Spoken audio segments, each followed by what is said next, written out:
আসসালামু আলাইকুম ওরহমতুল্লাহি তাআলা বারাকাতুহু। প্রিয় দর্শক, তরিকার পথে ইউটিউব চ্যানেলের পক্ষ থেকে আপনাদেরকে জানাই আন্তরিক মোবারকবাদ। আমি এই মুহূর্তে কিশোরগঞ্জ জেলা কটিয়াদি থানা গতলা গ্রামে আমার দরবার শরীফের পক্ষ থেকে এবং আমার অ্যানালাইসিস রুম, যেখানে আমি গবেষণা করি, সবসময় এই তাসাউফ নিয়ে আমি গবেষণায় থাকি, সেখান থেকে সরাসরি আজকে ভিডিওটি আপনার সামনে তুলে ধরেছি। আজকের আলোচনার বিষয় হবে নফস এবং রুহের আধ্যাত্মিকতা, নফস এবং রুহের আধ্যাত্মিক ব্যাখ্যা। নফস কাকে বলে, রুহ কাকে বলে, এই বিষয়টা আপনাদের প্রত্যেকেরই জানা দরকার। যারা তরিকার পথে আছেন, যারা গুরুদ্বারা মসজিদদ্বারা, আপনারা সবাই এই ব্যাখ্যাটা সবার জানা দরকার। কোরআন হাদিসের মাধ্যমে আজকে আমি তুলে ধরব নফস এবং রুহের আধ্যাত্মিক ব্যাখ্যা, মারিফতি ব্যাখ্যা। তো আজকের যে বিষয় সেটা হলো নফস এবং রুহের আধ্যাত্মিক ব্যাখ্যা। নফস এবং রুহ ইসলামের এক আধ্যাত্মিক রহস্যময় ব্যাখ্যা। নফস এবং রুহ এটা কিন্তু আধ্যাত্মিক রহস্যময় একটা ব্যাখ্যা। এই বিষয়টা প্রত্যেকেরই জানা দরকার। আসলে প্রথম আজকে আমরা জানাবো রুহ কি। রুহ কিন্তু এটা আল্লাহ পাকের একটা আদেশ, এটা একটা বিশেষ নূর, যার প্রকৃত সম্পর্কে মানুষের জ্ঞান সীমিত। রুহ সম্পর্কে একটা মানুষ পরিপূর্ণ জ্ঞান তার মধ্যে নাই। আল্লাহ তাকে জ্ঞানই দেয় নাই যে রুহটাকে চিনার মতো, বোঝার মতো।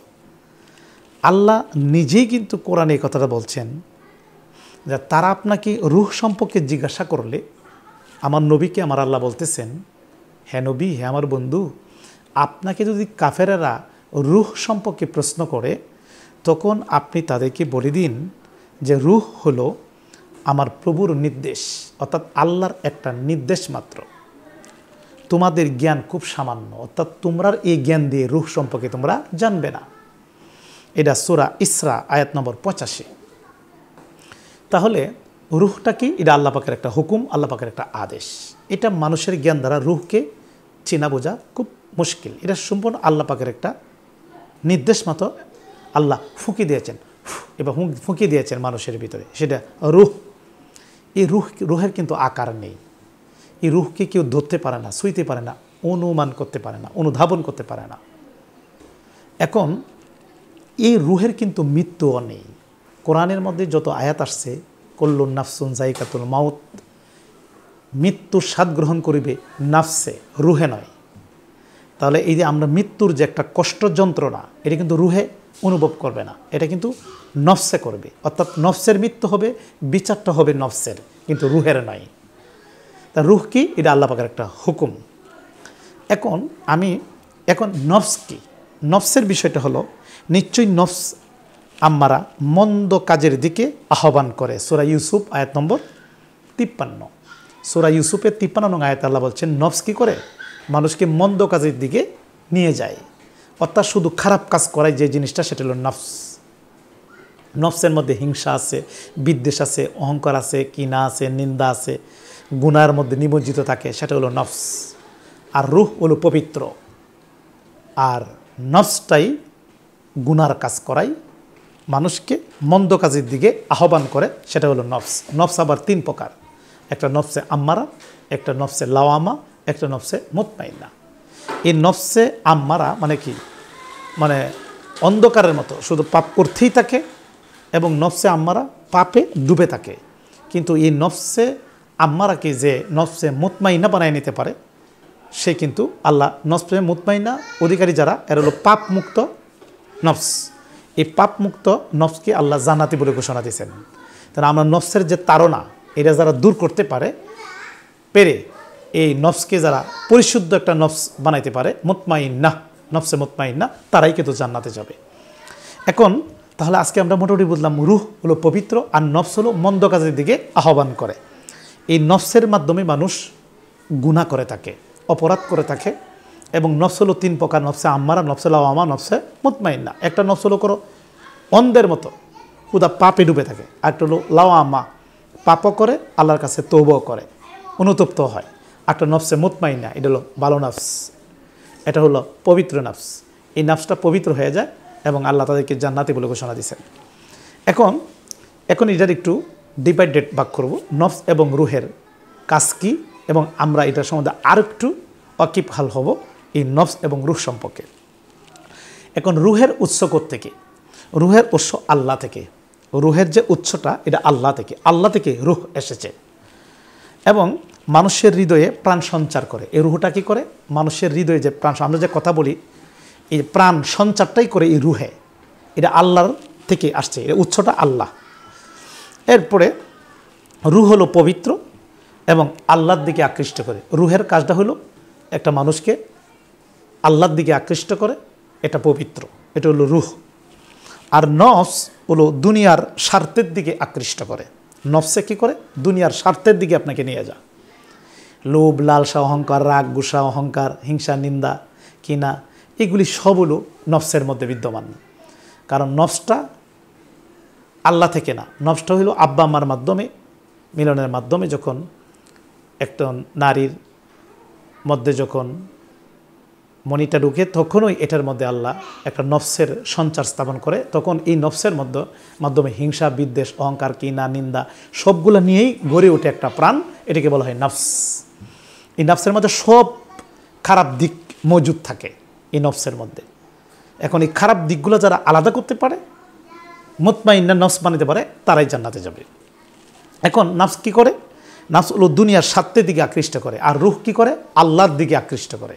রুহে আল্লাহর দিকে নিয়ে যা, আর নফসে দুনিয়ার স্বার্থের দিকে আকৃষ্ট করে। আর নফস কী করে? লোভ এবং খারাপ কাজের দিকে পরিচিত করে। লোভ, লালসা, রাগ, গুসা এবং খারাপ কাজের দিকে নফসে আকৃষ্ট করে, অর্থাৎ পরিচিত করে, এই দিকে নিয়ে যায়। এরপরে নফস মৃত্যুর স্বাদ গ্রহণ করিবে, কিন্তু রুহ নয়। এই জন্য মৃত্যুর স্বাদটা গ্রহণ করবে নফসে। আর মা বাবার মাধ্যমেই কিন্তু যখন সন্তানরা জন্ম হয় পেটের ভিতরে, তখন ওই এটার মধ্যে কিন্তু হিংসা, বিদ্বেষ, মা বাবার মধ্যে যে রাগ, গুসা, অহংকার থাকে, সবগুলাই এই নফসের মধ্যে বিদ্যমান থাকে। এই জন্য আমরা কি করব? এই নফসটাকে পরিশুদ্ধ নফস বানাইতে হবে। পরিশুদ্ধ নফস বানাইলে এই নফসের মাধ্যমে এই নফসে মুতমাইনা তৈরি করতে পারলে আপনি জানাতে দিতে পারবেন। তো আজকের যে বিষয়টা সেটা আমি আপনাকে খুব সহজ ভাষায় অল্প কথাই তুলে ধরেছি। নফস এবং রুহের পার্থক্য কী, নফস এবং রুহের পার্থক্য কী, এবং নফস এবং রুহের আধ্যাত্মিক ব্যাখ্যা, এই বিষয়টি আমি আপনাদের সামনে তুলে ধরেছি। আপনারা এই বিষয়টা প্রত্যেকের জ্ঞান নেওয়া দরকার, নতুবা আধ্যাত্মিকভাবে উন্নতি লাভ করতে পারবেন না। তো যাক, আজকে আপনারা সবসময় এইগুলি আলোচনা করবেন, এইগুলি আপনারা দেখবেন। আর যারা তরিকার পথে আপনারা নতুন হয়ে থাকেন, একটা সাবস্ক্রাইব করে আমাদের পাশে থাকবেন। আর আপনারা এই সবসময় চোখ রাখবেন, এই আশা রাখছি। বাবা, আমার কষ্টে করা যে প্রতিষ্ঠান আহলে সুন্নাত ওয়াল জামাতের আকীদা ভিত্তিক পরিচালিত, অর্থাৎ নবী ওলির পক্ষে, সফিবাদের পক্ষে, তরিকতের পক্ষে যে মাদ্রাসা, সেটা এই মাদ্রাসার ভর্তি চলছে। এই সম্পর্কে আমি একটু কথা বলবো, একটু গভীর খেয়াল করে একটু কথাগুলো শুনুন। এরপরে বাংলাদেশে ব্যাঙ্গের ছাতার মতো অনেক মাদ্রাসা গড়ে উঠেছে, তবে নবী ওলির পক্ষে, আহলে বায়তের পক্ষে মাদ্রাসার সংখ্যা খুবই কম। এখন বর্তমানে আপনাদের ছেলে মেয়েদেরকে মাদ্রাসায় ভর্তি করাচ্ছেন ঠিকই, কিন্তু তাদের ব্রেনের মধ্যে অনেক অপব্যাখ্যা ঢুকিয়ে দিচ্ছে। তারা দরগা মাজারের বিরুদ্ধে ফতোয়া দিচ্ছে, মিলাদ কিয়ামের বিরুদ্ধে ফতোয়া দিচ্ছে, আহলে বায়ত পাক পাঞ্জাতনের বিরুদ্ধে ফতোয়া দিচ্ছে, দরগা মাজারের বিরুদ্ধে ফতোয়া দিচ্ছে। এই কারণে এই দিক চিন্তা করেই আমি বাবা গড়ে তুলেছি আমি 3টি প্রতিষ্ঠান, যেটা কিশোরগঞ্জ জেলা কটিয়াদি থানা গতলা গ্রামে। আমার কষ্টে গড়া এই প্রতিষ্ঠানগুলো, একটি হলো রেজবে হাবিবিয়া দরসে নিজামি দাখিল মাদ্রাসা, আরেকটি হলো রেজবে হাবিবিয়া হেফজুল কোরআন মাদ্রাসা, এবং আরেকটি করেছি দরসে নিজামি। তো এই মাদ্রাসার মধ্যে যদি আপনি আপনার ছেলেকে নবী ওলির পক্ষে, আহলে বায়তের পক্ষে, পাক পাঞ্জাতনের পক্ষে, তরিকার পক্ষে যদি গড়ে তুলতে চান, আমাদের মাদ্রাসায় বর্তমানে ভর্তি চলছে। আমি নিজে এটার দায়িত্ব নিব। আপনাদের ছেলেদেরকে ইনশাল্লাহ আমি সুন্নি আলেম বানিয়ে দেব। আমাদের এখানে অনেক শিক্ষক আছে, তারা খুব খুলুসিয়াসের সহিত মেহনত করছে। আমরা আপনাদের সন্তানের দায়িত্ব নেব।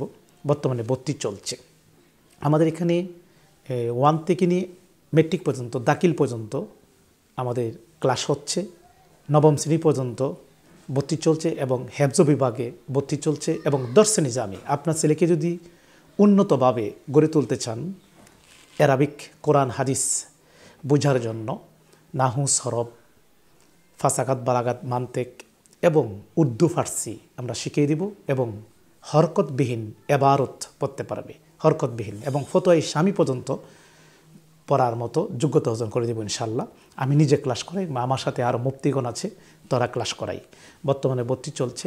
আপনার সন্তান যদি সুন্নি আলেম হয়, আশিকে রাসূল হয়, নবী ওলির পক্ষে, হালে বাতে পক্ষে গড়ে তুলে যদি আপনি জানাজার নামাজটা পড়াই দিতে পারে, তে বাবা মুক্তির উসিলা হতে পারে। কাজেই সুন্নি মাদ্রাসার সংখ্যা কিন্তু বাংলাদেশে খুবই কম। তরিকার পক্ষে, সফিবাদের পক্ষে মাদ্রাসার সংখ্যা খুব কম। আমি কিন্তু বাবা গড়ে তুলেছি খুব কষ্ট করে, মেহনত করে, ওয়াজ নসিহত করে করে আমি মাদ্রাসাগুলা চালাচ্ছি। তো আপনারা যদি আপনার সন্তানকে ভর্তি করেন, এখানে আবাসিক সিস্টেম আছে, এখানে থেকে লেখাপড়া করার সুযোগ আছে এবং বাংলাদেশের বিভিন্ন জেলা থেকে আমাদের এখানে ছাত্ররা আসছে এবং বর্তমানে ক্লাস করছে। আপনাদের একটা সন্তান চাচ্ছি, বর্তমানে এই মাসটা, এই ডিসেম্বর মাস ফুল ভর্তি চলবে। আপনারা এই যে স্ক্রিনের নাম্বারে যোগাযোগ করে অবশ্যই আপনার একটা সন্তান, যদি 2টা ছেলে থেকে একটা ছেলে চাই, অন্তত নবী ওলির পক্ষে একটা সুন্নি আলেম বানিয়ে দিই। আজকে এই কথা বলে আপনার কাছে বিদায় করছি। ওয়া আখিরু দাওয়ানা আনিল হামদুলিল্লাহি রাব্বিল আলামিন। আসসালামু আলাইকুম।